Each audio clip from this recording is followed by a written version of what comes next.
Welcome in, everybody, to Betting Pros. It's time to place your bets. It is me, Joe Pisapia, and this is BP NFL. With me, as always, the Undertaker, Andrew Erickson, all ready for fall. Look at him. He's got his grunge sweatshirt on with his hoodie.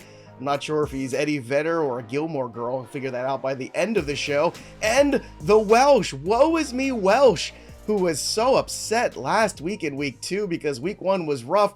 Well, he went 4-1 last week on this show. Erickson 3-2, the leaderboard for the year. So far, Erickson 7-4 overall. Welsh is 5-5. So Welsh, you made a rebound last week. So does this mean we're down for a bad week this week? Is it every other week? Are you one of those kind of athletes? Well, we're going to try to keep it consistent. Last week, it was one of those things. My team won and my bets did not in week 1. And then week 2, my team was a fraud and a disaster. And I was hitting everything. So I want to find a good happy medium. I'll take 3-2 every single week. But yeah, good week last week. Got to catch up to Erickson. 7-3, ridiculous number you are, Erickson, right now with your unders and just a few occasional overs. I'm ready to do this. I'm ready to try to get in. But all these lines are moving, Joe. You see, they're moving. They're moving crazy this week. I have lost 3 bets that I was going to do on this show. I've lost to line movement because I just can't tell you guys anymore because I was just way too big brained and got it earlier, and now it's just too big of a line. So I don't. That's the problem. Way too big brain. Erickson, speaking of Welsh's team, you know, we were fading the 49ers coming into the season, but this is a very winnable matchup for them this week, despite the fact it looks like Kittle might not play now, potentially. Debo's out. Christian McCaffrey's out. The 49ers fade at the beginning of the year, Andrew. Starting to look like an interesting take you and I had. Maybe we're going to get it. What do you think so far? It's only week 3. Well, you know, Sam Hoppen and I talked about this a lot during the offseason, how the 49ers were the healthiest team in the NFL last year. Regression to the mean, just like Welsh's picks. Regression to the mean, baby. You go 1-4 one week, you go 4-1 the next. Regression, baby. I'm not a slave to the numbers. I'm just a slave to regression. Welsh, let's kick things off with you, and let's start with Chris Olave. Yes, I am big old team Chris Olave, as Rashid Shaheed has completely taken over for the first 2 weeks. Rightfully so. He's been really good, but as I said on the buy-sell trade show, 129 of his 169 receiving yards have come off of 2 catches, and he has been the leader in, kind of always going to be like an air yard guy, but he has been the team share guy. He's kind of been everything, and Chris Olave has just not gotten the big target share, and that is where things are going to start to change because he is the focal point of this offense. We had the Kamara 4 touchdown game, so he's done with touchdowns the rest of the year in usage. We don't need any more of him. Rashid Shaheed has been great deep, but this is a matchup that I think works really well in favor for Chris Olave because we also just need to get him going. He is still, even in kind of this early like blah area that we've had him in, he is still averaging over 11.5 yards per target. His number, I got a little bit earlier. I believe it is at 63.5 as we're recording this. I got it at 60.5. Projections. Even took a look. I'll give you a PFF projection. We have Fantasy Pros projections as well, but an outside source, PFF projections, have his receiving yard number at 83 and a half this week. So massive, if you buy it, massive amounts of value on Chris Olave to have the bounce back. And I think the only thing that's keeping it down has strictly just been because he hasn't been involved in the offense as much. Philadelphia Eagles have been giving up a bunch of receiving yards. I believe they're top 10 in receiving yards given up so far this year. Their secondary has not been great. There's going to be more of a focal point on Alvin Kamara. I love me some Chris Olave receiving yards this week. I'm even considering playing them up, maybe even into 80, but 60 to 63.5. I'm playing that bad boy over on the receiving yards for Chris Olave bounce back. Yeah, look, Shaheed's been amazing for the first couple weeks of the season. Some huge plays. I don't know if you can count on that every single week, but I think it's a little due for more Chris Olave. And this is the matchup. Like I said, the Eagles, the Eagles secondary, this is the matchup for him to get going. It could be, convince me. Like, I'm not banking on another Rashid Shaheed. I'm not trying to be a hater on Rashid Shaheed, but he's this big, massive play. I think they are going to be steadily able to move the ball down the field with Chris Olave. I kind of like it all. I kind of like the receiving. I like the longest reception. Yeah, I like it all. I don't think it's mutually exclusive where it's only Olave or Shaheed this week necessarily too with the Eagles secondary. All right, speaking of the Eagles, Erickson, let's go to Jalen Hurts, 40.5 rushing yards. Where do you land on that one? I'm taking the over on Jalen Hurts and the 40.5 rushing yards. We saw him fly over this number last week. I think that they're going to call upon him a little bit more in the ground game because he doesn't have his binky, doesn't have A.J. Brown out there. So I think that we're going to see Hurts run more. And you look historically at this matchup against Dennis Allen's defense. It's been bad against rushing quarterbacks. In 2023, they ranked third in terms of the most quarterback rushing yards allowed on defense. And we look at Hurts historically when he's faced this defense before. 2 of his highest rushing yardage totals of his NFL career, 106 yards, 69 yards, came against the Saints defense led by Dennis Allen. So I think when you have Marshall Lattimore locking up on Devontae Smith, is it going to be Britton Covey, Dallas Goedert that's exposing the Saints defense? I don't think so. I think it's going to be Hurts. I got to take off and run. I got to make plays on my own. So I am smashing the over here on Jalen Hurts, over 40.5 rushing yards. They're going to be aggressive using him with his legs against this defense like we've seen historically. So I love the over here. Okay, so let's continue on to pick number 2 for the boys for week 3.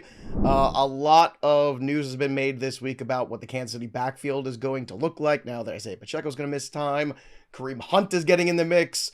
We're going to have some Samaje Perine and some Carson Steele. Now, a lot of people have a lot of different takes on this backfield. Welsh, how do you see it, and how can we make money off of it in week 3? I am dipping my toes in the Undertaker waters this week. My first under of the year. I will say it's always an interesting dynamic. You had a really funny line with Bogman on the Thursday night BP show, Joe, where you called him the Kane to Erickson's Undertaker. All overs. Because he's all overs. But yeah, I will 100%. say, like, there is looking at matchups and finding where, you know, the advantages are. And then there's also targeting and scouting overs or unders, and that's kind of your priority. Like, I tend to go into a lot of matchups when I'm looking for what I want to bet to find where the over advantage is, not like, oh yeah, there's the advantage, that one's going to go under, this is going to go over. I am more of a over market guy, but as the season goes on, I get a little bit more comfortable and I'll start to play with the under, and that's what's happening in this one. Carson Steele, their fullback, whether you want to have fun with that or not, however they're listing him on the depth chart. I don't like the rushing yard total here because first off, my theory on this backfield is it's a mess. This is not going to be Isaiah Pacheco. Isaiah Pacheco, I think, was averaging last season around like 60-something yards per game rushing. You're not going to get that from backups. You don't get that from backups in general. This is going to be Perine. This is going to be Steele. This is going to be Worthy. And God knows, with whatever practice squad, whether it's Ingram or the ridiculous Kareem Hunt stuff, it's just going to be a mix. So if there's big play potential, someone can hit these totals. But Carson Steele is the guy. Perine is under 20 yards projected right now. Carson Steele, the number is actually moved up. I believe it's at 44.5 or no, 42.5, and it even moved up to 43.5 as of recent. So just a couple stats on it. Chiefs are currently 19th in the league in rushing yards, and that was with Pacheco. Ravens, they're averaging 3.8 yards per carry against right now defensively. Steele is averaging 3 yards per carry in a very, short stint here of what he's actually done. His attempt prop was something I wanted to pay attention to, 11.5. And they juiced it up a little bit. So I think they're wanting to play you right at 12. And if you're around that 3 yard per carry, you can do math. That's under the 40 if that's what you want to do. Chiefs, on average, are putting up around 26 carries per game, again, with Pacheco. And Mahomes is on average around 3. You've got a couple of the tricky stuff. Maybe you have Worthy involved in there. So my math is getting down to, you got about 20 carries, it looks like, on a good day that you're going to have between Steele and between Perine. And I do not think Carson Steele is going to be the primary back. So under 40 yards, I like taking this out right out the gates. If he gets 4 or 5 carries, 8 carries or something like that, you might see this number hovering around the 30s, more like a Dallas Cowboys running back situation where Dowdle and Elliott are always like mid 30s. That's where I think Steele will end up being in the betting market. I might be wrong because this is a fresh new week off, but 43.5 under Carson Steele. That is my first under bet of the season. Yeah, I'm with you on this one. I also think this one's going to get interesting. I think it's going to be more of a shootout than people realize. Monday night, I was very in on Kirk Cousins and the Falcons starting to figure things out. They did against the Eagles, so there you go. And unders are okay. Heck, I took unders the are under. fine. Again, I took the under on Thursday Night Football. That worked out, didn't it? My I think it Patriots becomes didn't let me part of down. it's part of like the work that you do in the analysis. Erickson is really good at looking at an entire matchup and identifying unders, overs, bup. There are some people, like I tend to do, Bogman definitely does, where you'll go in and you'll just say, where are my advantages to the over? Because that's what I want to end up playing. I'll tell you this, 100%. my pivot on this might be Xavier Worthy's rush and receiving yard total in this game, because I do think he'll get involved in the backfield, and it's a low number. I think it's like 42 or something for rushing and receiving yards. So I really like that as a tiny little pivot, but it's all about steal under. Yeah, everyone should be watching that Thursday Night Football preview show too. It comes out on Wednesdays, but I got another one right show on that one too. Got the under along with the Brees Hall touchdown, the skinny parlay. Boom, check that out. And the anytime touchdown call for Garrett Wilson. So things are going very well. I don't know how well they're going for people who have Brees Hall, though, because they're a little worried about Braylon Allen. Boy, oh boy, was he getting a lot of work in that game. Yikes. Andrew Erickson, let's put you to work. Let's get you for another pick here for week 3 in the NFL. What do you have? Yeah, I'm going with George Pickens over 47.5 receiving yards. So last week, he basically put up the most impressive 2 for 29 stat line that you could possibly have for a wide receiver. You could look at that against the Denver Broncos and say, oh, well, got locked up by Patrick Surtain. I mean, if you look at all the penalty yardage, things with pass interference, he basically could have had over 130 yards in last week's game. So I think that his receiving number is super suppressed because of the box score from last week. It doesn't necessarily reflect how well he actually played and how he had Surtain often in that game. He was getting open. He was making plays. So I'm really confident in George Pickens in this particular matchup. Again, he is the alpha in this passing game. 26% target share of the season with the 4th highest air yard share. I mean, he can get this in one play. But when they do drop back to throw in a potentially more competitive game against the Chargers with a close spread, I think George Pickens can easily get over 47.5 receiving yards. He got over this number in week 1 against the Atlanta Falcons. He should have gotten over it last week had it not been for a lot of these penalties. So I think this is a great spot for George Pickens. Look at the Chargers defense. They run a lot of zone coverage, 3rd highest rate in the NFL through 2 weeks per fantasy points data.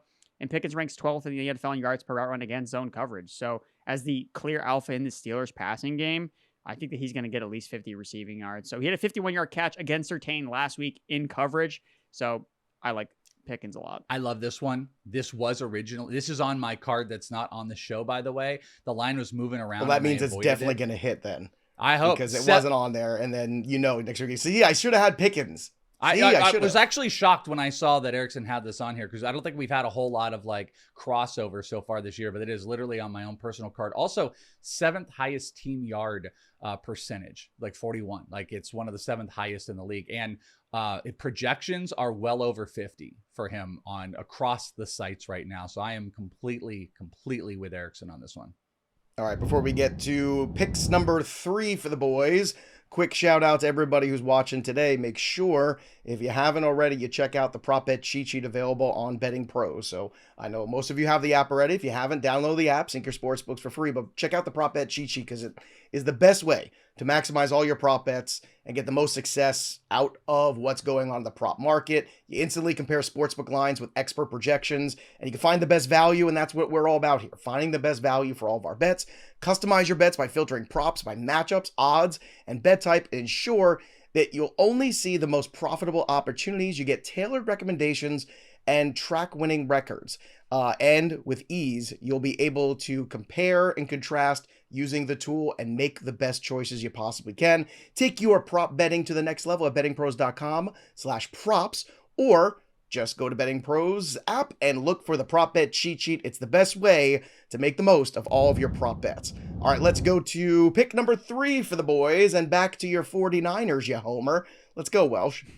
I mean, yeah, definitely there might be a side of homer here, but this is a great matchup for the 49ers this week, and pieces are falling. So there's only so many pieces out there for the 49ers. But guess what? When you get into that solidified spot and they're losing Deebo Samuel, you were like assured Kittle's not going to play. I'm not. By the way, if he does, this is a phenomenal matchup. And there's another guy we're going to talk about here in a minute. But what I like about this so much is just the disaster pile that the defense for the Rams are. The 49ers, even without some of those weapons, can still sling the ball. I mean, I don't love it if Kittle is going to come out, but you're getting plus money on this right now. Brock Purdy over 1.5 touchdowns.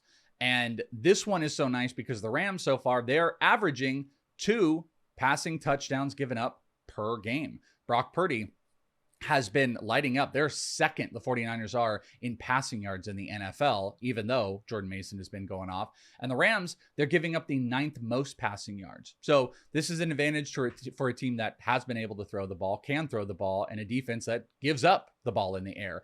So I like a wide receiver we're going to talk about. D-Bros talked about it's Brandon Ayuk week. If Kittle is healthy, he's going to be a massive target in here, and they give up a bunch of touchdowns. So Brock Purdy only has 1 passing touchdown so far in the year. That's going to change this week. It's plus money over 1.5 passing touchdowns against the Rams for the 49ers. I don't want to spoil things, but there's a 49er I am in on, and I know you are too, so we'll save him for the next conversation to be betting on. Let's go to you, Erickson, for another pick. This time, let's go to the Vikings. A quieter week from Aaron Jones last week. Does that happen 2 weeks in a row? Yes, it does, because he is facing the Houston Texans, who you cannot run the football on. So I'm going under 48.5 rushing yards for Aaron Jones. So per next gen stats, so Houston allowed Bears running backs in week 2 to gain more yards than expected on just 1 of their 16 carries, 6%. That was the lowest rate of runs over expectation since 2018. In 2023, the Texans allowed negative 270 rushing yards over expectation to opposing running backs, the fewest in the NFL, 3rd fewest over the last 6 seasons. This run defense isn't just good, it's historically good. You cannot run the football on the Houston Texans. So with Aaron Jones, again, he's banged up. He's already in a committee with Ty Chandler. We're not even sure who's going to see the most carries potentially in this backfield. So I think the rushing yard, again, I love unders, right? Like I'm searching for unders. I go in looking for unders. This one to me, lock of the week, baby. Let's go. You're making unders cool again. I like that. I mean, when you go into games realizing that most NFL players are going to fail to meet expectations, I think you're going to come out in the green more often than not. You are. I think it's the fan in us, and maybe the fantasy fan in us too, that always wants things to be really good. Exactly. But, if you calculate the times in life where things are good, you should be betting on the unders. You should bet on the unders. Pessimistic outlook of betting. You're just like, well, it's like the But it's not. It's, you know what? I don't think it's a pessimistic. I think it's realistic. And I think what you do is you take the opportunities where you see that glimmer of happiness, and then you jump on it and you go all in. And you hope smash it works out. Oh, smash! It's not good. Everything is bad. Everything is darkness. Bad. It's emo. Emo Erickson is the under better. I would be tracking your records. This is the week that I bet on you. Yeah. I do like how Welsh on his under, he had to throw an over even when he was betting. I know, I did. did. Like, actually, but if you're going to bet this under, you also got to bet these overs along with it, just by the way. I do love the Aaron Jones one. This was the only other under, besides Malik Willis passing yards, the 3 unders that I was paying attention to. I was on this. It was that 50-yard, like, if it was like 52, I would have smashed this with Aaron Jones. I still don't hate it. Just exactly what you guys said before, too. This is like a committee. You don't really run on them. Aaron Jones has some big playability. Like, he could have 9 carries in this game. I know you don't do it against this team. Stop the optimism. Well, this is what's getting you off the unders, man. You're like, he could do it. It's like, dude, I could. We don't know what's going to happen tomorrow. Like, if some butts and candies and nuts, we'd all have a Merry Christmas. Yeah.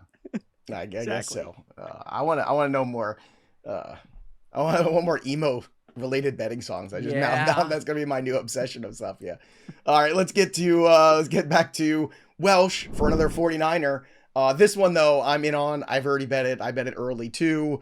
And then with the Kittle news breaking yesterday, where the practices was an issue, and now there's again questionable for Sunday. You're more optimistic than I am about it because I think they hold him back. With the way things are going there, you could probably beat the Rams with, you could, bring up some college kids and go beat the Rams right now with what's going on with that offensive line. But Juwan Jennings, I think, is in a unique position here. And that Purdy has shown the proclivity to look for him in big spots. And he did it in the Super Bowl. He's done it in the playoffs in moments. So it's not a hard sell for me to see his numbers going over. But there has been some movement. So let's talk about that. Yeah, the movement is a scary thing. By the way, not just the big games. This year, week 1, when Brandon Ayuk was limited, he had 6 targets. He had a huge game, big game. Week 2, still had like 4 targets and a couple catches. It was a pretty big game. I mean, it wasn't like, I guess he did massive touchdowns. He was targeted though in the end zone in that first game. Brock Purdy loves him. They love Juwan Jennings. Here's the problem, slight problem. This line has moved pretty dramatically. I got this number at a very sexy 35.5. I would have been willing to go. I'm willing to go to this number I'm going to give you as well. So if it drops at all, pay attention. But when the Kittle questionable news, this rose up. I think it's sitting at 41.5 right now. Juwan Jennings over receiving yards. I will also throw in the slight caveat, the receptions might be the real pretty one as well. I think it's 3.5 over on the receptions, and he beat that in week 1 under Purdy, which is so good. So they love to get the ball to Juwan Jennings. He is playing and jumping right into the Deebo Samuel role, which that's what I think completely changes this. He's going to get targets. Ayuk is going to be a focal point for whatever the hell the Rams are going to try to do with him. And they're going to put him over the middle. If Kittle is out, this is a no-brainer, because he's going to take the full brunt of down the middle throws, which Purdy is going to have a bunch of them. It's a bad secondary defense. Really, all the Juwan Jennings bets make sense. I have him right as a wide receiver 3 this week. Juwan Jennings, I'm smashing the bets. I'm still going to tail this 41, 42.5, but I have it at a better number. You know what? Maybe we'll play it up to 60. Maybe we'll just move that up and we'll get some plus money on Juwan Jennings, baby. Yeah, ladder. I feel good about this one. I don't know if I'm. Are we ready to do a ladder? I'm not there yet. Let's ladder. I'm not Let's there. ladder. We haven't done Who's a ladder with me? yet. Who's with me? I'm not with you. No, I'm not. No. I'm not doing that. Are you I'm listening? not, I would rather ladder no, bet Brandon don't be. Ayuk. I'd rather ladder bet. I don't know, man. I'm just. Nothing has hit me yet. We're the perfect storm. We're very careful about the ladder betting here. We pick our spots 2-3 times a year. There hasn't been anything really yet that I've seen where it's just the numbers are way off and the opportunity is way big. And Chase's number is a little high this week. It's in the 80s already. Yeah, it's way too But high. I think he's going to smash that this week. Like, I think he's still going to go way over. But, like, there's Yeah. nothing's really worked out quite yet here. All right, Erickson, let's go back to you for your 4th pick here for week 3. Going with an over here, Zamir WHite over 14.5 rushing attempts / carries. Look, I don't think that the Raiders should try to establish the run because their offense has kind of been fun with Luke Getsy calling a lot of these short, quick passes with Brock Bowers and Devontae Adams. But head coach Antonio Pierce has other ideas. He's been disappointed by the lack of rushing in this new zone blocking scheme, and he is set out to make it his goal, his mission in life in this game, not to win. No. It's to get Zamir WHite 20 touches.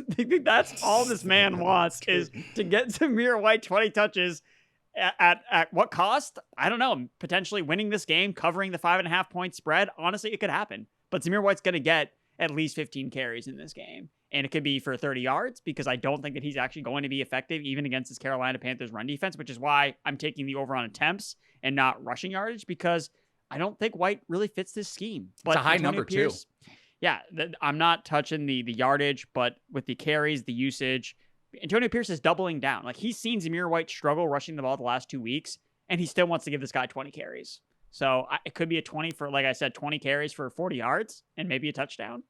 But that's why I like the over here. Again, the projections have him slated for 16 rushing attempts, so at 14.5. I'm taking the over, especially against Carolina. It's like 58.5, I think, was the rushing yard. Like, based on what he's done, doesn't equate, the yards don't equate to his production so far. But that's the weird thing when the betting market is anticipating the coach speak or the potential breakout that hasn't even happened. And that's what's happening with Zamir WHite. Like, the production does not equate to the numbers that you have to bet this week. So I think you're playing it a lot safer. I'm down with how you're taking it. Yeah, I'm not afraid. Again, you talked about how you were afraid of Aaron Jones. Oh, he can rip off a big run. It's like, I'm not concerned whatsoever Zamir WHite's going to rip off a big. If anything, all these bad runs is going to just give him more carries because he's going to get stuffed over and over. Unless he fumbles again. Unless he fumbles again, yeah. Here's a fun emo betting song. Ready? Or lyric. How about this one? You gave me the hook, and you hooked my heart. We got more betting stuff in there. You gave me the hook and it hooked in my soul. Oh, yeah. We should use it. That's so awful. We should use remember that AI program I used on that was so good. We're going to do the emo song about betting. Yeah, about betting unders. Love it. All right, let's close things out here with the 5th pick for the boys, and then we'll get to our touchdown calls for the week. All right, so let's start with something fun here. Well, should put a little something fun here for the kids. My hearts and my bets are all under. I'm actually well, you said this is fun. I'm going to adjust this a tiny bit, but I'll give you what the fun side was. Is I had a reception prop for everybody. 2 guys to go over receptions. My official bet is going to lay on one of the players. So the bet was Travis Kelce over 4.5 receptions plus Deontay Johnson over 3.5 receptions. That bet was built around Deontay Johnson because they juiced the hell out of that prop. That reception prop. It was like minus 170. Well, the books just adjusted for the most part, and it's now plus money over 4.5, which I like a little bit less. I like Andy Dalton to be able to sling the ball. So my official bet, though, is I want to stick with Travis Kelce on this one, on the receptions. And he has been atrocious to start the year. But Falcons defense so far is allowing 5.5 receptions to tight ends so far this year. That was against Pittsburgh and Philly. Just want to point out, those are those tight ends. Here was a stat. Since 2016, Travis Kelce never had 3 games where he caught under 4 passes since 2016. And only 1 time since 2016 did he have 3 games where he had less than 5 catches in 3 straight games. So the point is, he doesn't stack these bad games back to back to back. He has had 2 really bad games. This is like 2015 era stuff. You could argue he's old, he's done, it's not going to happen. Well, some of the moments, and I mentioned there was a Debro on the live stream on FP yesterday. There were at least last week too. I can't remember if it was week 1. But there was a big play called back, too, that was to Kelce. Like, all of a sudden, some of those big plays that got called back because of holding penalties and things like that, sort of to add them to the stat sheet, things don't look so bad anymore. So he hasn't had any of the benefit of that doubt yet come his way at all. I'm betting the under on the steal rushing. We've talked about this game maybe getting in the air more. Since 2016, he has not had 3 straight games where he's had under 5 receptions in all 3 games. That's over 8 years. I don't think the Falcons are going to make that the first time in that period of time. They average over 5, and you're getting 4.5 over on the Travis Kelce reception. So if you want to have fun, pair Kelce with something. I don't even hate the Thielen one. That's still at 3.5, but Deontay is where I'm going with Andy Dalton. But I think the easy, safe play here, Travis Kelce over receptions, gets back right against that Falcons defense. I'm taking that one, Travis Kelce receptions over. My heart's for the over. Yeah, I think Kelce is due too. I keep coming back to that game. I think it's going to be a shootout at the end of the day. I really do. All right, let's get to Erickson, your final prop bet for week 3. What am I saying? It's the 5th pick for week 3. That's what's going on. Week 12. It might as well Is be the season over? The season's over already. Oh, man, I couldn't even believe it. Man, that went Fall fast. just started, baby. Let's go. All right, number 5 for me, Ezekiel Elliot. Again, I'm betting on the unders on these dusty old running backs. Ezekiel Elliott under 32.5 rushing yards. Week 1, it was a 2-way committee between Ezekiel Elliott and Rico Dowdle. Week 2 turned into a 3-way committee between Rico Dowdle, Deuce Vaughn, and Ezekiel Elliott. Rico Dowdle actually started last week's game for the Dallas Cowboys. He had 7 carries for 30 yards. Zeke had 6 carries for 16 yards. Look, this Ravens defense is great against the run. If you look at the 2 running backs that they have faced this season, both have gone under their rushing yard projection by more than 13 yards. So in a committee on a Dallas offense that has shown 0 ability to run the football whatsoever, and Elliott being a player that I'm not afraid, if he gets into space, he's going to rip off a big run? No, he's just going to fall down. So I think that the under here with Ezekiel Elliott, under 32.5 rushing yards, again, I think that betting unders, especially in these tougher matchups, game script doesn't work in his favor either. If they fall behind against the Ravens, then they're not even trying to run the ball at all. So, I'm going under on Zeke, 32.5 rushing yards against the Ravens. You know, the one thing like you've done, but with your other running backs, I do disagree a little bit in like Aaron Jones can bust a big play. Zamir WHite can. Zamir WHite's built on speed. Elliott's not. You're 100% right. Elliott's not. We're not getting some big break, explosive, boom, broke through 3 guys and is going to go 50 yards. This one, completely agree on that explosive play. That ain't happening with Elliott. Yeah, I'm with you, and I think you're going to start to see more Rico Dowdle in the weeks ahead and a lot less Ezekiel Elliott as time goes by. All right, let's get to the touchdown calls. Quick reminder, if you're watching here on the YouTube channel, subscribe right away here. Drop your comments below and ring the bell till it goes ding so you don't miss a minute of coverage here, whether it be NFL, college football, NBA around the corner. We'll be giving it all to you, including the Daily Juice every single day right here on the Betting Pros YouTube channel. So subscribe and be along with us for the ride. And I see all the views. I see you're watching. So thank you to everyone who's been with us. Let's get to the touchdown calls here. Welsh, let's kick things off with your first selection. Wouldn't you know it? It's a 49er. Do you want me to do both or just one? You can do both. You know what? Let's let you do both. Thanks so much. I wish I got to the sheet first too, by the way, because I want just everyone to know the one you're going to say is my number one touchdown call. Your second one you have on that list. My second one? Yeah. It's number one touchdown call this week. I've already bet it. I don't do a lot of touchdown calls. It's my favorite of the week. But my other two, I'm going to go with 2 over 200 plus 200 bets here. Number one, I'm going to go back to Juwan Jennings and everything I said. I think Brock Purdy's going over 1.5. Juwan Jennings has already, in the red zone when they're throwing the ball in game one, they've already targeted him. He's that middle play.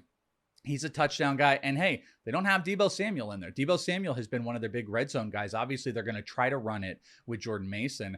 I think Ayuk gets a little bit more lockdown and short yardage stuff. Jennings doesn't because they like to put him over the middle. You can get Juwan Jennings right now at plus 265 for an anytime touchdown. And then my other one is going up for Vegas, and it is all about Brock Bowers. It's going to be Brock Bowers plus 210 going up against Carolina. He was the number one target on this team, even when Devontae Adams is floating around there. He's going to be 7-8 targets a game. I think they're going to be scoring quite a few touchdowns. There might even be some air raid going on if Andy Dalton is efficient in this. And then Brock Bowers is going to be one of those guys that's targeted, going to score a touchdown. My 2 plus 200 touchdown calls of the day. Erickson, why don't you give us your touchdown calls for week 3? I'm going to go with the low-hanging fruit, Josh Jacobs, minus 130. We're so close. So close to getting through a whole show without the fruit. So close. Score against the Tennessee Titans. Look, he leads the NFL in red zone carries without a touchdown. He has 7 red zone carries. He should have scored last week, but he fumbled the ball. Won't happen 2 weeks in a row in the Malik Willis revenge game. Going to go with Josh Jacobs to score a touchdown. And then my more long shot touchdown bet is actually Khalil Herbert. You know, it's a great matchup on the ground for the Bears against this horrible Colts run defense. But what have the Bears shown us through 2 weeks? They don't really trust DeAndre Swift in those short distance rushing attempts. So Herbert scored last week as the red zone back for the Bears.